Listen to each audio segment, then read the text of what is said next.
On the cold hills of a deserted island, Jilin is trying to find a safe spot to camp. He walks for miles until he slips and falls into a freezing river. But after floating away for a while, he manages to climb out and continue his journey. When he gets too tired to keep going, he stops to rest against a big rock, grabs a flower to eat, and begins thinking back to how all this started. Jilin is in jail for life for the assassination of 6 men when one afternoon he's taken to see the prison governor, who asks him what he dreams of. He isn't the only person going through this. Various of his fellow prisoners are also being called to the governor's office and are asked the same question. Moryak says he wants to see the sea. Yakut wants to witness the war against China. Obezyanka won't speak. Obezyan wants to work in this prison and be a governor. Tolya wants to follow the progress of the space station, and Sipa wants to see women again, but Jilin's answer is never shown. The governor tells them they've been selected to be transferred to a penal colony, and shortly afterward, all prisoners are boarded into a ship. Just like in the actual prison, the prisoners are divided into groups and put into cells, although Obezyan acts like he is the boss and even kills a man to take his bed. When the hatch is finally closed and the boat takes off, the prisoners start panicking, thinking this has all been a trick to let them die at sea. As the men begin getting violent, Jilin remembers a conversation he had with Sipa back in prison. Sipa has some severe mental issues and would always draw on the wall and talk nonsense. But that day, he mentioned heaven and hell not having any seats left and a third purgatory-like place being prepared for people like them. Jillian had thought it was more of his usual nonsense back then, but he's starting to see the merits of it now. After a while, everyone calms down and tries to spend the trip chit-chatting and eating. But in the middle of the journey, a gang escapes from one of the cells, looking for their compatriot. Obezyan pretends to negotiate at first, only to kill the man they're looking for, causing a riot to start. Prisoners on both sides begin hitting and killing each other through the bars, except for Starry, an old man that stays behind praying. The fight doesn't last long, though. The guards quickly arrive, and after stopping them with a warning shot, they throw a sleeping gas grenade to knock them all out. Eventually, they make it to a deserted island, where the prisoners are put into numbered handcuffs and left at the beach so they can listen to what Mr. Olafsson and Marta, the heads of the Terra Nova project, have to say. Since the death penalty has become illegal in all countries, prisons have been running out of space to hold such a large number of criminals, which is why the Russian government has offered this land to start this project, funded by some international organizations. Starting today, the prisoners are colonists living under their protection, and everything they need to survive is being provided, including food that should last 3 months. A satellite will be watching them all the time, and there also are some communication boys around. They have the possibility to take a boat to one of them to press the red button and say what they need. If a green light appears, that means the request has been accepted. Obezyan isn't happy about the idea of being recorded 24/7, so he throws a big rock in protest, but the guards quickly make him stand back with some warning shots. Marta clarifies that the boys can also be used to ask to leave the project by saying their name and the reason why they want to leave. If they do, they'll be returned to prison. By putting the boys on the sea instead of on the beach, they make sure that the decision is thought twice before risking getting on a boat. Before leaving, the guards drop a bunch of keys on the sand, explaining they are numbered to match their handcuffs. The prisoners rush towards them and start fighting over them while Jilin and Sipa stay safely behind, only grabbing the keys that the others drop. Starry also decides to stay behind and watch how a gang forms a line around the keys to keep their rivals out, and a group goes to the crates the guards left to pick up some weapons and attack the crowd with them. Eventually, Ali's gang takes control of the situation. Ali gets a jacket and good shoes for himself and Starry before choosing a man to send out on the boat. But as soon as he grabs someone, the group takes the chance to attack and the fight starts again. Dozens of men die in the fight. Moryak kills Ali with a rock, Obezyan kills Starry also with a rock, and the 3 men that get on a boat to reach the buoy fall to the sea and die drowning. All the remaining prisoners go to the warehouse and begin distributing the supplies, and Obezyan takes advantage of the tools found to get his cuffs open by force. Jilin packs a bunch of supplies in a bag and grabs himself a jacket while listening to Sipa say, "There is no way the food will last 3 months." Then he leaves the area to survive on his own and hopefully find a way out of the island, taking us back to the beginning of the story. Jilin explores the island until he finds an area with no snow and a rocky formation that will provide some shelter, so he decides to sit there while looking at a picture of his family that he's kept hidden in his prison uniform. He misses them terribly and falls asleep with tears in his eyes. Sometime later, he wakes up when he hears some squealing. Turns out the supplies were filled with rodents, and they are now eating through his food and bag. When it starts raining, Jilin finds shelter under the rock formation he saw before.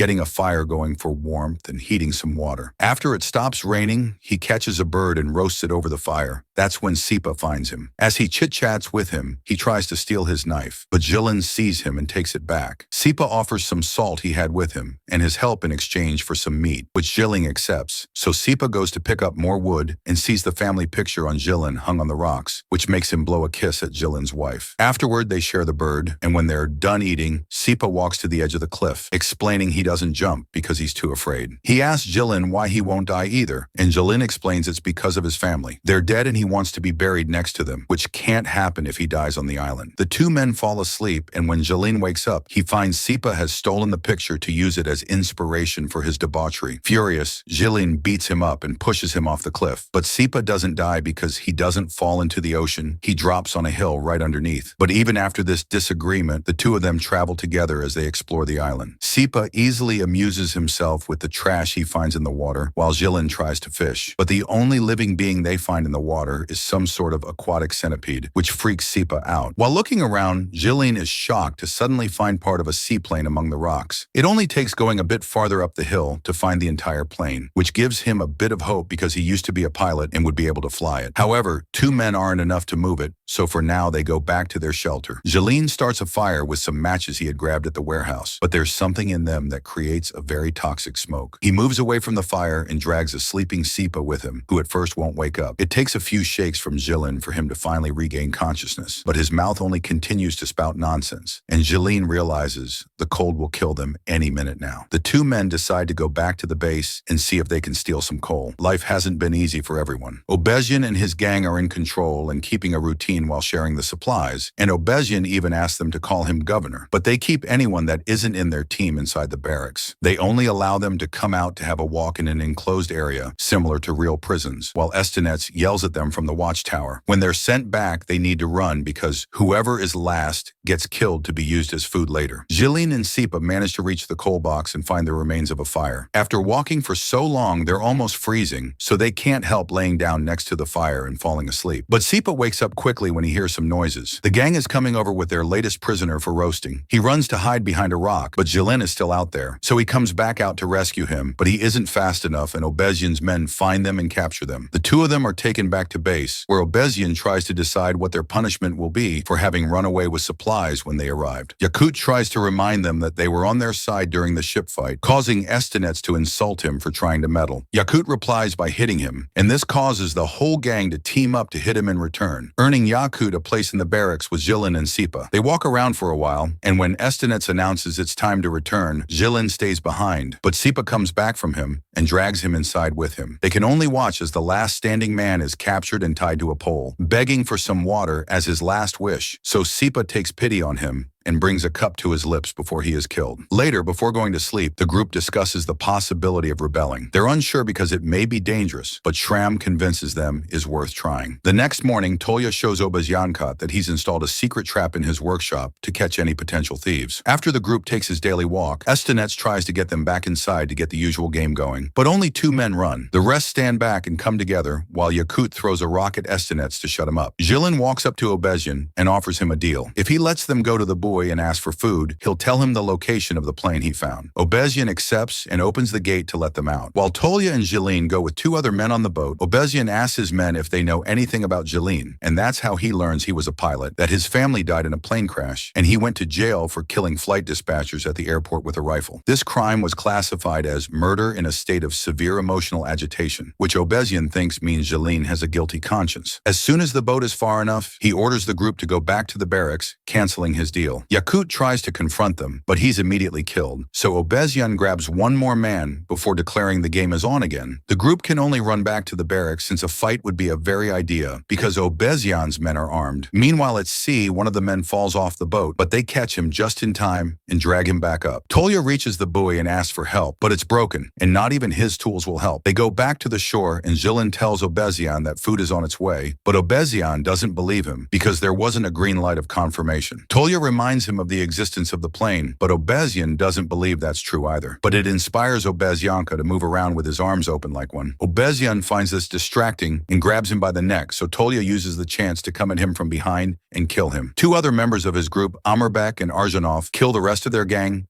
and watch Estinets run away before they can catch him as well. They ask Jeline what to do next, and he asks them to free the men from the barracks because he swears food is coming, and they just didn't see the light because it was broken. The men are skeptical about this and remind him now they have plenty of bodies to feed on later, but Tolya thinks they should be buried. Jeline reminds him about the plane as well, so Amerbek and Arzhanov finally accept. They free the prisoners and tell them they'll be waiting a few days for the food to arrive, but they won't be using each other as food anymore, so everyone needs to stay calm and cooperate. They'll also send a group to rescue the plane, which they'll put in a hangar they'll build and slowly repair it to escape later. Suddenly, Sipa interrupts their plans, claiming there's no satellite while writing an SOS message using sand and 3 bodies. Sometime later, Estinets returns to the base, and because of the new rules that say they need to keep the peace, they decide to ignore what he's done to them for now and share their food with him anyway. Jeline guides a group of men towards the plane, and their moods greatly increase when they see he's been telling the truth. Together, they take it apart for easier transport and carry the pieces back to base. Eventually, Marta arrives at the island with a bunch of guards. They use gas to keep the men away, but they do allow Jeline come to talk to her and discuss the list of things they've requested. She's confused on why they're asking for gas, and he explains it's for the generators, which are supposed to be wind-powered, but they don't work during the polar night. In truth, they want the gas for the plane. Jeline takes the chance to ask why they didn't answer Sipa's SOS message, and Marta explains their satellite is of the infrared kind. They see heat,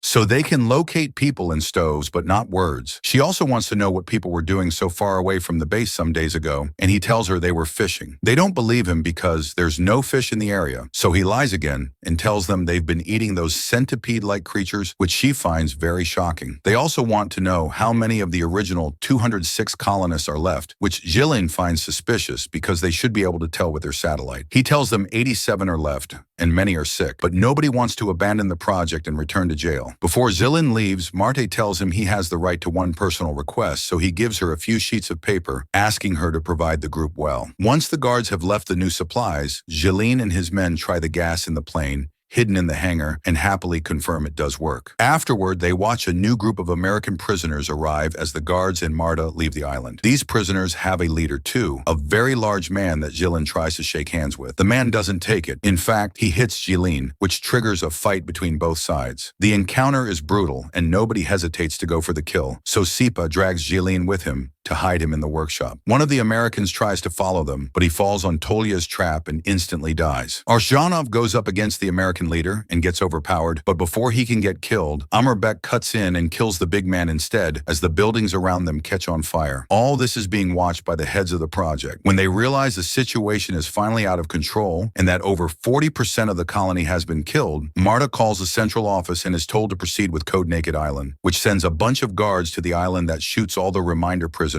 while Marta burns Jeline's letters. Luckily, a few men are still alive thanks to having hidden in the mountains or the hangar: Jeline, Sipa, Arzhanov, and Tolya. Together, they push the plane out, but when they're about to board it, Sipa tells them goodbye and runs to the hills so he can jump into the ocean, not afraid anymore. The remaining trio gets in the plane, and Jeline manages to make it take off safely, although the guards shoot at them on the way. His 2 companions die, but Jeline isn't hit by the bullets, so he flies away into his freedom.